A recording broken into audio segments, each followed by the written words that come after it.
అంటే మామూలుగా సర్జరీ అందరికీ అవసరం ఉండదు, అంటే మెయిన్గా ఇది దృష్టిలో పెట్టుకొని మీరు స్టార్ట్ చేశారా? అంటే సర్జరీని అవాయిడ్ చేయడానికి, అంటే ఎలా మీకు ఈ కాన్సెప్ట్ అనేది?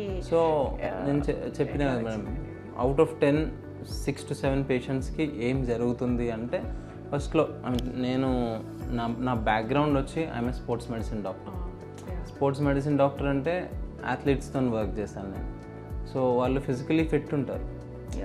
సో వాళ్ళకి ఎప్పుడైనా బ్యాక్ పెయిన్ వచ్చినప్పుడు కూడా నేను ఎంఆర్ఐ తీసి చూసినాం, ఆ ఫైండింగ్స్ సిమిలరే ఉన్నాయి. లైక్ ఎట్లా అంటే కొంచెం డిస్క్ బయటికి రావడం అవి కామన్గా ఉంటాయి అథ్లీట్స్కి, ఎట్ ద ఏజ్ ఆఫ్ 30లోనే ఉంటాయి. సో ఇప్పుడు మనం ఒక 10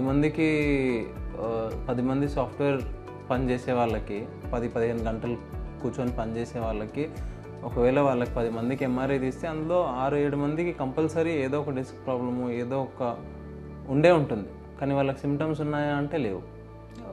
సో సిమ్టమ్స్ ఉన్న వాళ్ళకే ఏమైనా చేయాలి, సిమ్టమ్స్ లేకపోతే మాత్రం దాన్ని ఎంత కన్జర్వేటివ్గా మేనేజ్ చేయగలుగుతామో అంత చేయాలన్నమాట. ఎక్సర్సైజ్ త్రూనే చేయొచ్చు అట్లనమాట. సో అప్పుడు నేను డాక్టర్ సుకుమార్ గారు ఈ విషయం గురించి మాట్లాడి డిస్కస్ చేసినప్పుడు, వీళ్ళకి ఏం చేయొచ్చు, how can we help them అని అన్నప్పుడు నేను రెగ్యులర్గా చూపించేవాడిని అనమాట. ఫోటోల్లో క్లిక్ చేసేసరి చూడండి ఈ స్పైన్ ఇలా ఉంది, దీన్ని కరెక్ట్ చేసి మళ్ళీ వాళ్ళకి ఎక్సర్సైజ్ ఇచ్చి ఇది ఇలా చేయొచ్చు అంటే నేను use like okay good.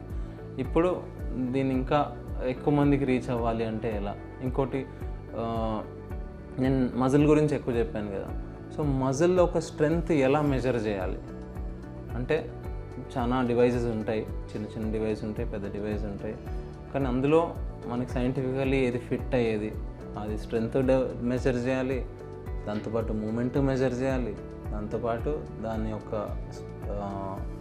Function ఎలా పెంచాలి, మళ్ళీ మనం ఎక్సర్సైజ్ ఇవ్వగలగాలి, ఎక్సర్సైజ్ ఇచ్చిన తర్వాత మళ్ళీ రీచెక్ చేయగలగాలి. అది ఆ థాట్ వచ్చినప్పుడు ఇలా ఇదొక ఈ స్పైన్ హెల్త్ సెంటర్ ప్రివెంటివ్గా స్టార్ట్ చేద్దామని ఆలోచన వచ్చింది. ప్రత్యేకంగా ప్రివెంటివ్ హెల్త్ చేయొచ్చు అనేది.